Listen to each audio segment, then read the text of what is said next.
अस्सलाम वालेकुम जी। आज हम एग्जांपल सॉल्व करेंगे। चैप्टर हमारा कंप्लीट हुआ था। इसके बाद फिर एक्सरसाइज पे चलेंगे। तो पहली एग्जांपल देखें। A metal rod of length 25 centimetre is moving at speed of 0.5 metre per second in a direction perpendicular to the 0.25 tesla magnetic field. Find the EMF produce in the rod. एक metal rod है जिसकी length 25 centimetre यानी 0.25 metre 100 से divide करें, move कर रहा है with velocity 0.5 metre per second perpendicular to the magnetic field 0.25 tesla, और एंगल है वी और बी के दरमियान परपेंडिकुलर तो 90 डिग्री। इंड्यूस ईएमएफ बताना है आपने। इस पे मोशनल ईएमएफ का फार्मूला लगेगा, तो वी बी एल और साथ साइन थीटा। इस पे वैल्यू लगाइए। तो वी की वैल्यू 0.5, बी की वैल्यू मैग्नेटिक फील्ड की 0.25, लेंथ की वैल्यू भी 0.25 और साइन 90। साइन 90 जो है वो 1 दे देगा। बाकी सारी चीज़ें आप मल्टीप्लाई कर दें, आंसर आपके पास होगा 3.13 इंटू 10⁻⁻2 वोल्ट। इतना इंड्यूस ईएमएफ आएगा उसके अंदर जब वो रॉड मूव करेगा अक्रॉस मैग्नेटिक फील्ड परपेंडिकुलरली। अब अगली एग्जांपल देखें। A loop of wire is place in a uniform magnetic field that is perpendicular to the plane of the loop. The strength of the magnetic field is 0.6 tesla. The area of the loop being to shrink at a constant rate of delta over delta t is equal to 0.8 meter square per second. What is the magnitude of the EMF induced in the loop while it is shrinking?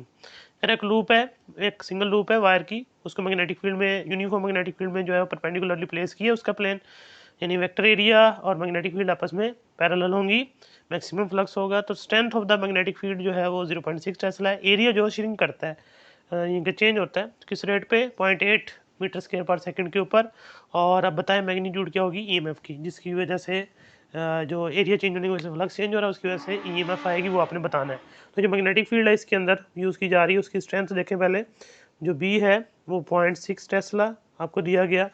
उसके बाद जो area उसका change हो रहा है उसका rate भी दिया गया आपको, वो है जी 0.8 मीटर स्क्वायर पर सेकंड। और उसके बाद फिर नंबर ऑफ टर्न्स जो है यहाँ पर वो 1, क्योंकि सिंगल लूप है। और आपने अब बताना है कि उसमें ईएमएफ कितनी आएगी। तो ईएमएफ फाइंड करने के लिए जो है वो आप यहाँ पे फैराडे लॉ यूज़ करेंगे, लेकिन उससे पहले आप rate of change of flux find करेंगे। Rate of change of flux का formula delta phi over delta t. Phi की जगह वैल्यूज़ लगाएं, बी डेल्टा ए और साथ में कॉस 0 डिग्री और divided by delta T. 0 degree इसलिए क्योंकि वेक्टर एरिया और मैग्नेटिक फील्ड आपस में पैरेलल हैं, प्लेन को परपेंडिकुलर रखा हुआ है ना। तो अब यहाँ देखें delta phi over delta T, तो कॉस 0 1 दे देगा, वैसे ही B delta A over delta T आ गया। अभी आप देखें फैराडे लॉ पे चलिए, लिखिए अकॉर्डिंग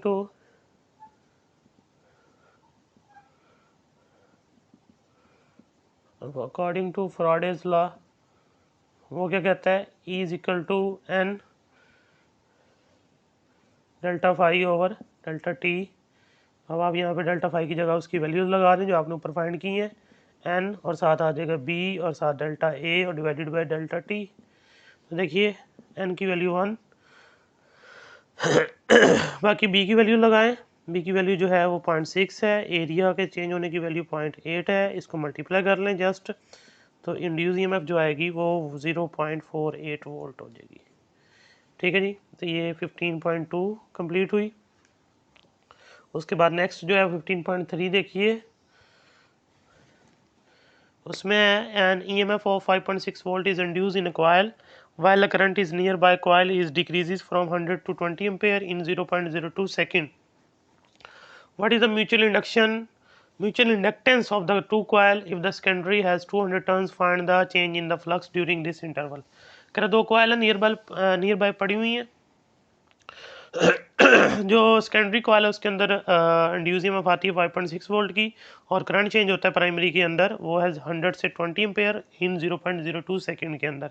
आप बताएं म्यूचुअल इंडक्टेंस कितनी है दोनों कॉइल के दरमियान, और आप ये बताएं कि जो सेकेंडरी कॉइल है उसकी 200 टर्न्स हैं, तो उसमें कितना फ्लक्स चेंज हुआ इस टाइम के दौरान। तो सबसे पहले तो आप डाटा इसका अरेंज कीजिए। ईएमएफ अक्रॉस सेकेंडरी कॉइल वो है जी 5.6 वोल्ट, और जो करंट चेंज हो रहा है प्राइमरी का वो 100 से 20 पे आ रहा है, और वो हो जाएगा 80 एम्पेयर। टाइम उसको लगता है डेल्टा टी के आधे, वो लगता है जी 0.02 सेकेंड।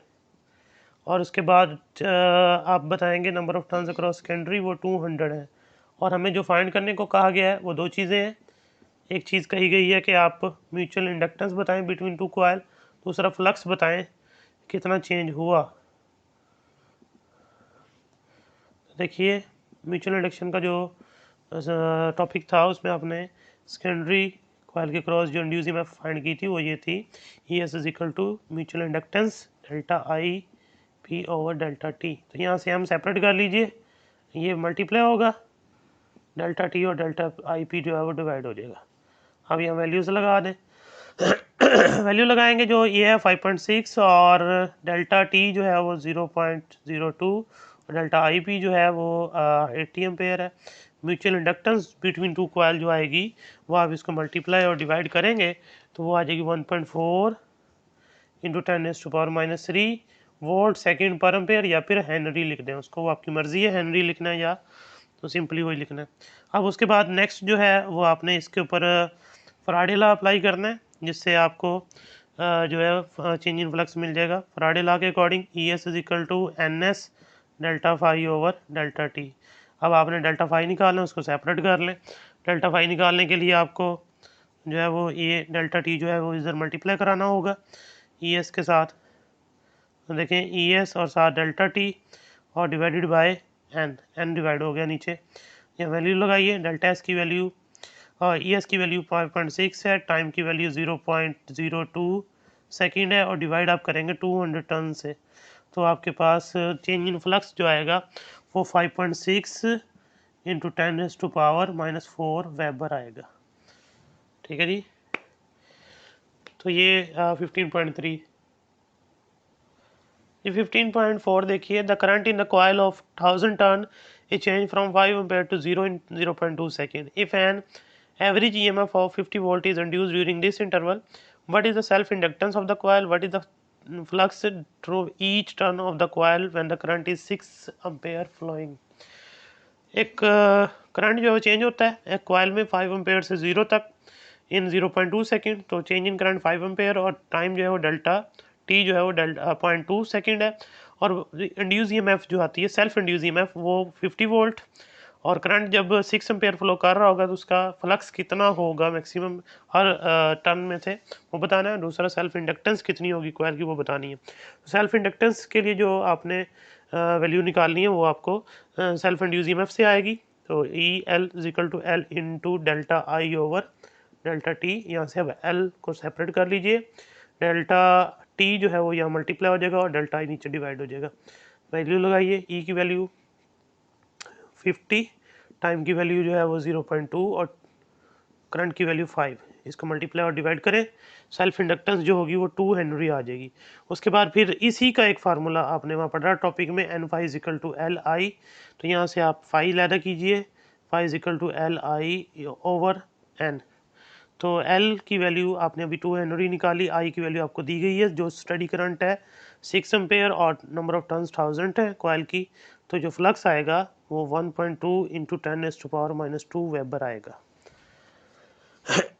नेक्स्ट देखें 15.5, a solenoid coil 10 centimetre long has 40 turns per centimetre. When the switch is closed the current rises from 0 to its maximum value of 5 ampere in 0.01 second. Find the energy stored in the magnetic field if the area of cross section of the solenoid is 28 centimetre.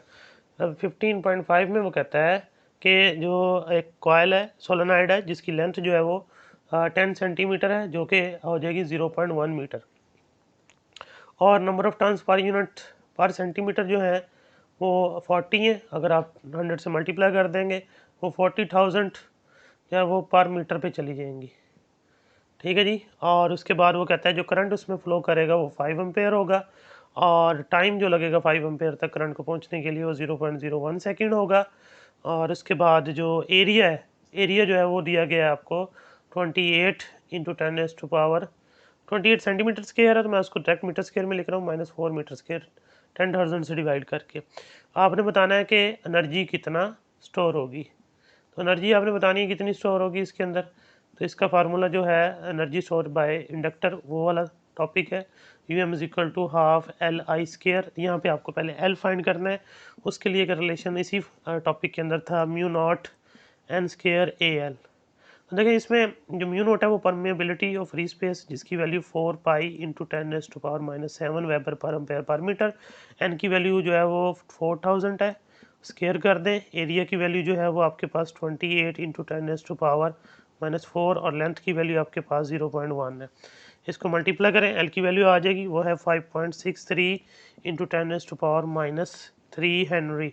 अब आप इस फार्मूले में put कर दें तो you M जो है वो क्या हो जाएगा, हाफ एल की जगह देखें 5.63 इंटू 10⁻³ और आई की जगह जो है वो 5 एम्पेयर, उसका स्केयर, फिर इसको मल्टीप्लाई और 2 से डिवाइड करें तो आंसर आएगा 7.04 इंटू 10⁻⁻2 जॉल। इतनी एनर्जी स्टोर हो जाएगी उस इंडक्टर के अंदर जब उसमें से 5 एम्पेयर करंट पास करेगा। नेक्स्ट देखें 15.6, an alternating current generator operating at 50 Hz has a coil of 200 tons. The coil has an area of 120 centimeter square. What should be the magnetic field in which the coil rotate in order to produce an EMF of maximum value of 240 volt? एक alternating current generator है जो कि जिसकी frequency जो है वो 50 hertz है। 50 hertz वो ऑपरेट कर रहा है और उसकी नंबर ऑफ टर्न्स जो है कॉइल की 200 हैं और एरिया जो है उसका वो 120 सेंटीमीटर स्क्वायर है। उसको भी आप 10,000 से डिवाइड करें तो आपके पास आंसर आ जाएगा 120 इंटू 10⁻⁴ मीटर स्क्वायर। तो उसके बाद फिर आपने इसमें बताना है कि इसको किस मैग्नेटिक फील्ड में कॉइल को रोटेट करवाया जाए कि उसका जो मैक्सिमम इंड्यूस ईएमएफ आए वो 240 वोल्ट आए। E0 से डिनोट कर दें मैक्सिमम वाले ईएमएफ को। तो आपने बताना है कि मैग्नेटिक फील्ड कितनी चाहिए होगी इस कॉइल को जहाँ रोटेट करवाना है इतनी आउटपुट लेने के लिए।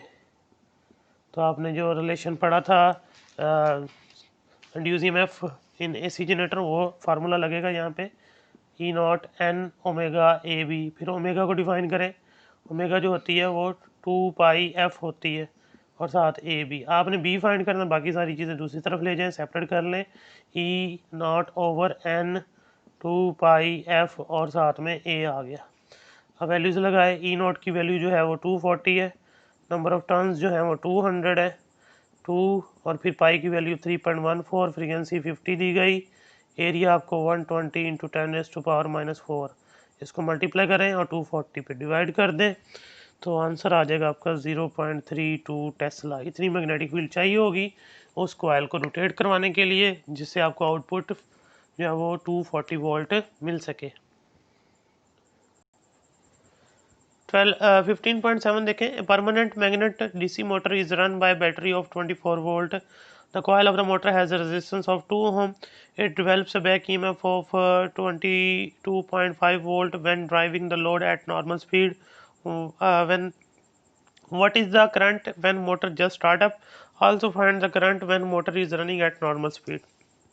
कह रहा है एक परमानेंट मैग्नेट डीसी मोटर है जिसको 24 वोल्ट की बैटरी से ऑपरेट करवाया जा रहा है। अप्लाइड वोल्टेज 24 वोल्ट, रेजिस्टेंस जो है कॉइल की वो 2 ओम है और बैक ईएमएफ जो उसके अंदर आती है वो 22.5 वोल्ट आती है जब वो नॉर्मल स्पीड पर रन करती है। अब आप बताएं जब वो मोटर स्टार्ट होगी तब तो ईएमएफ नहीं होगी, तब करंट कितना ड्रॉ करेगी? जब नॉर्मल स्पीड पे आएगी तब इंड्यूस ईएमएफ भी होगा, तब करंट कितना ड्रॉ करेगी आपने बताना है। तो दोनों के लिए एक ही फार्मूला यूज़ होगा। टोटल जो आप वोल्टेज प्रोवाइड करते हैं वो दो तरह से यूटिलाइज होता है, इंड्यूस ईएमएफ के अगेंस्ट और रेजिस्टेंस ऑफ द कॉइल के अगेंस्ट। यहाँ से आपको आई सेपरेट करना है तो आई आप सेपरेट कर लें तो V minus E over R आ जाएगा। अब स्टार्ट में पहला जो आप सोल्यूशन लेंगे उसमें ईएमएफ तो ज़ीरो होगा क्योंकि स्टार्ट में ईएमएफ नहीं होता, तो V 24 और R की वैल्यू 2, तो 12 एम्पेयर करंट वो ड्रा करेगी स्टार्ट में। लेकिन जब नॉर्मल स्पीड पे आएगी तो V माइनस ई जो है उस पर आप वैल्यूज पुट करें तो V की वैल्यू 24 जबकि E की वैल्यू जो है वो 22.5 और डिवाइडेड बाय फिर 2। तो अब जो करंट वो ड्रा करेगी जब वो नॉर्मल स्पीड पर रन कर रही होगी तो 0.75 एम्पेयर जो कि उसको नॉर्मल स्पीड पर रोटेट करवाने के लिए इनफ होगा। उसके बाद लास्ट एग्जांपल देखिए 15.8, the turns ratio of the step up transformer is 50, the current of 20 ampere is pass through its primary coil at 220 volt. Obtain the value of the voltage and current in the secondary coil assuming the transformer to be ideal one. Turns ratio जो है step up transformer है, ये turns ratio जो दी गई है आपको NS/NP वो आपको 50 दी गई है, और वोल्टेज अक्रॉस प्राइमरी कॉइल जो है वो 220 वोल्ट दिया गया है, और करंट जो है प्राइमरी कॉइल के अंदर वो 20 एम्पेयर दिया गया है। और आपसे अब दो चीज़ें पूछी गई हैं कि आप बताएं वोल्टेज अक्रॉस सेकेंडरी कॉइल और करंट अक्रॉस सेकेंडरी कॉइल, ये दो चीज़ें आपने फाइंड करनी है। तो इसमें आप पहले ट्रांसफार्मर जो आपने क्वेश्चन ड्राइव की थी ट्रांसफॉर्मेशन की, V S over V P is equal to N S over N P. यहाँ से आप वी एस सेपरेट कीजिए, वी पी इधर आके मल्टीप्लाई हो जाएगा N S over N P और मल्टीप्लाई बाय वी पी। यहाँ वैल्यूज़ लगाइए, इसकी वैल्यू 50 है और वी पी की वैल्यू 220 है, तो सेकेंडरी का जो वोल्टेज है वो आ जाएगा 11,000 वोल्ट। फिर आप पावर इनपुट और पावर आउटपुट, वो जो ट्रांसमिशन का प्रिंसिपल था ये वो यूज़ करेंगे। Input power V I P V P, और उसके बाद इधर आई एस और वी एस। अब आपने आई एस फाइंड करना है, उसको सेपरेट कर लें, तो आई P V P divided by V S. तो आई एस वी पी जो है देखें, आई पी पहले लगाएं वो 20 है, वी पी आपको 220 वोल्ट दिया गया, वी एस आपने फाइंड किया 11,000। इसको डिवाइड कर दें, 0.4 एम्पेयर इसका करंट आएगा जो सेकेंडरी कॉइल में फ्लो करेगा। तो ये एग्जांपल आपकी कंप्लीट हुई, ये इंपॉर्टेंट है, पेपर में आती हैं इसलिए करवाई गई हैं। इसके न्यूमेरिकल भी वैसे काफ़ी सारे 18 न्यूमेरिकल हैं, वो भी करेंगे हम। पहले एक्सरसाइज शॉर्ट क्वेश्चन, अगर कोई बात ना समझ आए तो पूछ लीजिएगा। अल्लाह हाफिज़।